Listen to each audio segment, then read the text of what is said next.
I said before the break, before we went out and had our pictures taken, and now it's gonna look like it'll snow now. That these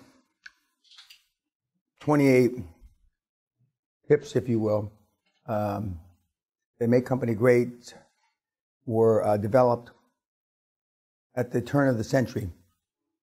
The century being the 21st century, which was now 17 years ago.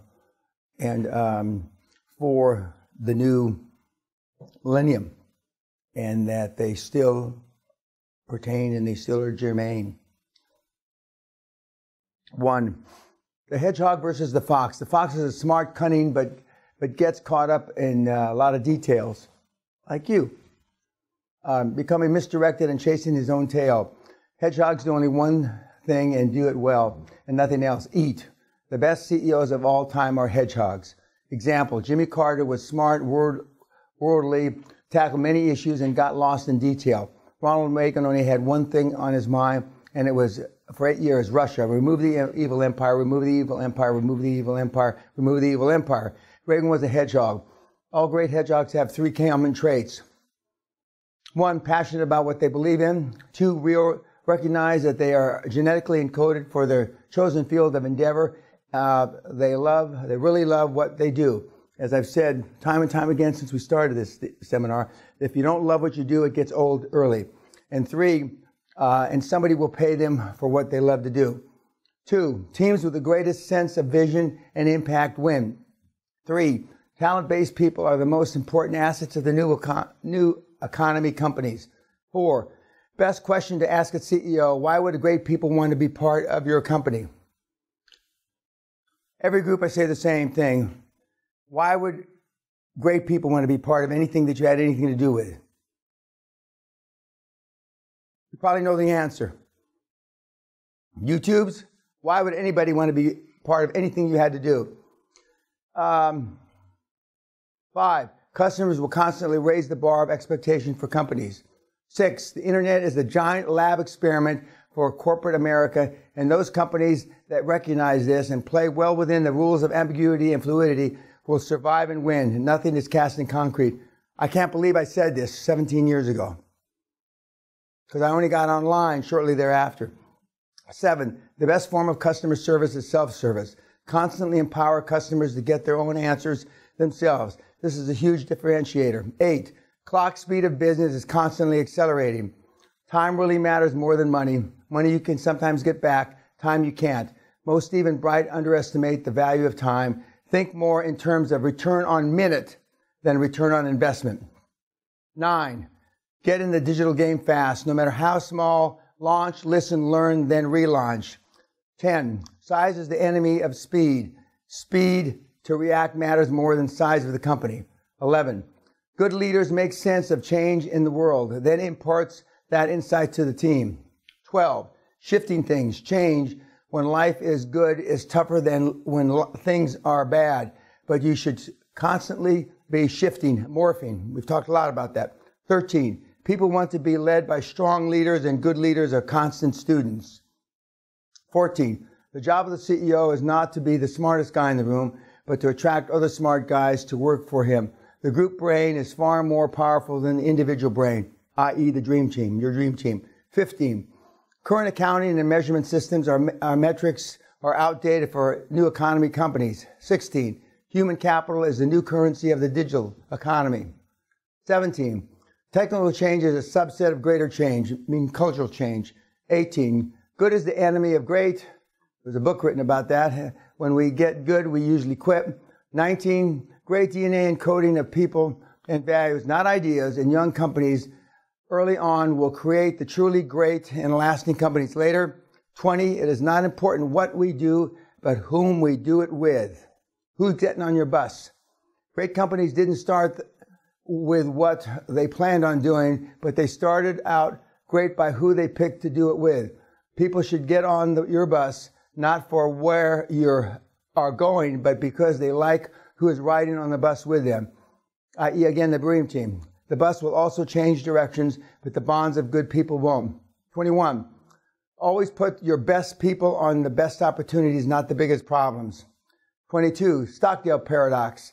Admiral Stockdale survived 7 years of torture in Vietnam, not being overly optimistic of being rescued within weeks, but by being realistic of knowing it could be years. The other optimistic American POWs around him died from broken expectations and hearts of hoping to be rescued within weeks. Realists are brutally honest with themselves, yet they still have the unswerving belief they will prevail. Failure is not an option, even in the face of great adversity. Just know what your adversity really is. 23, CEO's most important task, never stop becoming qualified for the job. Number 24, flywheel effect. And this is really important when you get out and you start, kids. Flywheel effect. When you start pushing a 10-ton metal flywheel, it takes lots of effort to make a single revolution, but less for the next 3. Momentum will start to carry the wheel forward itself. Same is true of business. It's tough and slow to build momentum and inertia, but before long, it starts spinning under its own force. After a while, multiple revolutions will create evolution.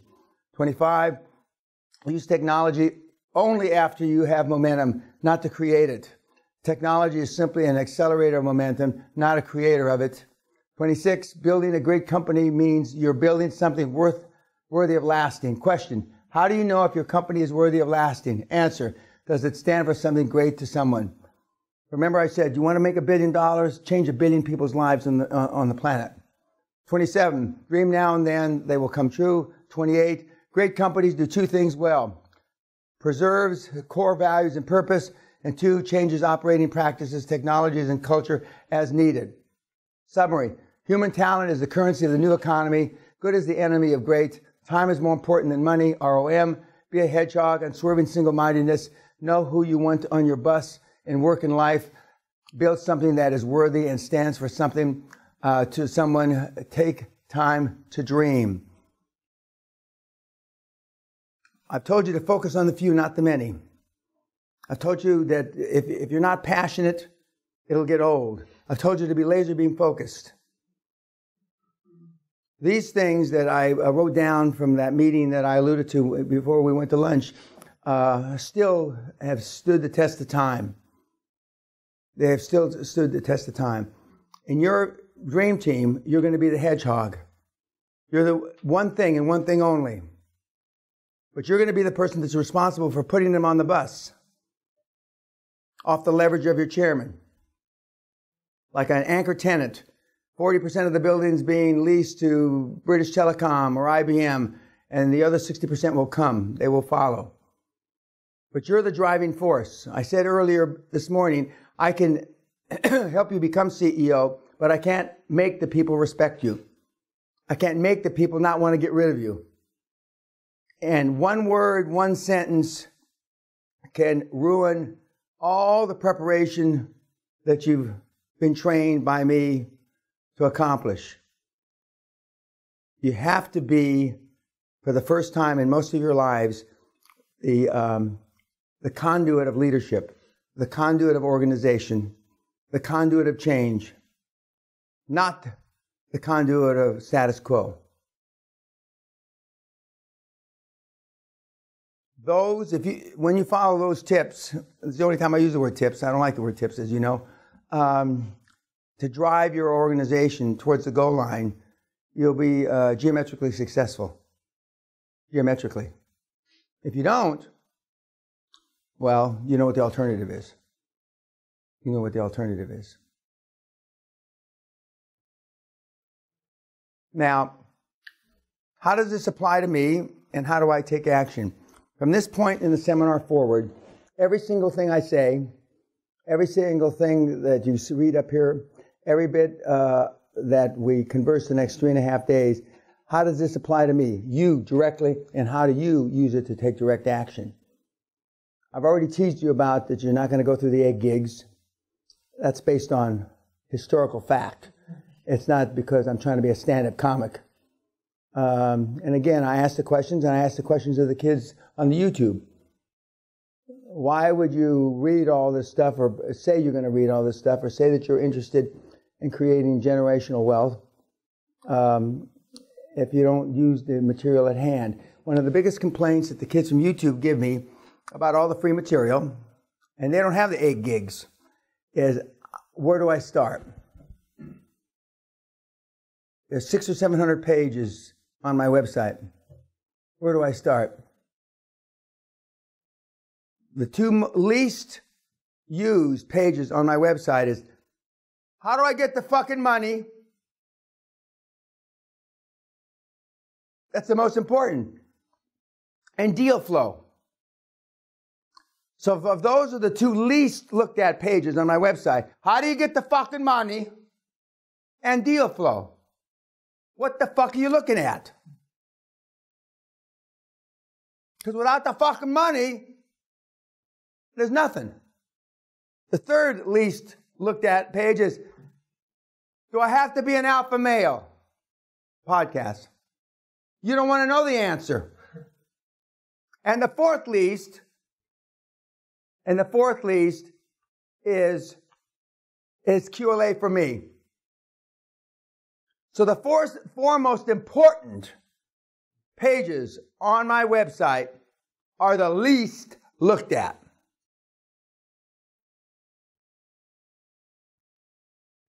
Why do you think that is, Sean? You're not an Ohio pig farmer, right? No. Okay. Nobody wants the real answer.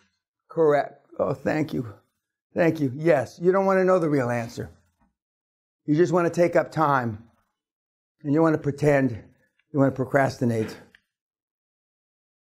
The answer for, do you have to be an alpha male, is actually a positive answer. You don't have to be, but nobody even wants to look to see that answer because you're afraid I'm going to say you have to be an alpha male. Where do you get the fucking money? Well, that is, because without the fucking money, I don't give a fuck what model you use. Nothing's going to work. And but it's because, as I've pounded my chest for the last 2.5 days, it's pretend. It's very much a pretend to waste time and not come up with the right answers. It's not dissimilar to when I went to school, and I already told you what a poor student I was. Flunking out, I never took the books home. And I guess that was my way of saying, I'll flunk out for sure. Well, if you never took the books home, I didn't even flunk out because somehow I'm smart enough to absorb through osmosis, sleeping in the back of the class, enough to graduate in the middle third of my class. And the interesting thing about it, I told you that the most famous thing about 1963, when I graduated from high school, is it was the last year that you could beat corporal punishment, beat students legally. The last year. And in my not so humble opinion, the world has deteriorated geometrically since 1963. When you can still get my goddamn beat down and not get in trouble. Now, can you imagine if the principals and the various student or teachers in the classes now, I didn't like what Sean said, I'd just come out and whack him. Other than the personal thrill I would get out of it. I mean, can you imagine if you went to school and that happened? There wouldn't be enough time slots on CNN and all those programs for all the beatings and the trials of the people getting sued for doing the beatings. 63. There's been some educational studies done that America educational system has deteriorated almost every year consistently since 1963. Every single solitary year since 1963, the educational system in the United States. I can't speak for the other countries. I don't know when you couldn't beat anybody anymore. But as I said, when Joe Rogan said, so what is the secret to the success? I said, fucking beatings. And he looked at beatings. Okay, any questions on the tips or beatings from 1963? Yes, sir. Not from the tips? The tips? No. Yeah. No, not from the tips. From what? From this morning. From this morning? Yes. Yes. when you talk about the 6 million, you 6 millions yes that I was paying him, the company? yes the company finance your deal at 6 million, and after there is 6 million left. I don't really catch where you can get that. No, the 6 million. He asked 10 million. I'm going to give him 12 million. I'm going to pay up 20%. But I can only give you 6 million now because that's all I can finance. You're going to take the next 6 millions over time. $1 million a year, perhaps. Or 2 million every other year. He's going to take the paper back. He's going to self-finance it. So we're not coming up with an additional 6 millions. And the additional 6 millions, we will pay him out of his own cash flow.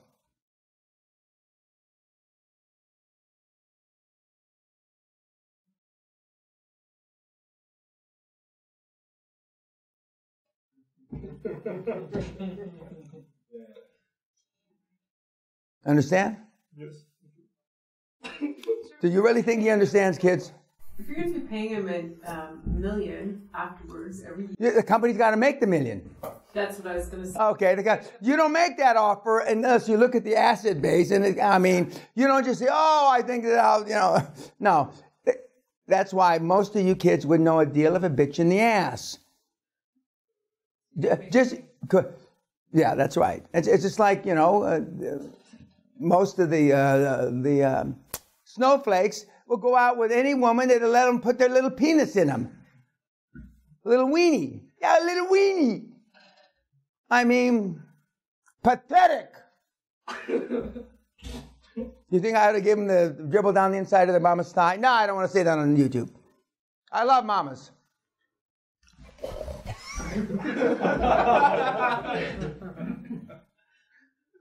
So it's got to be a deal. And that's why I say 95% of the deals that go up for sale every year don't sell because they're not deals.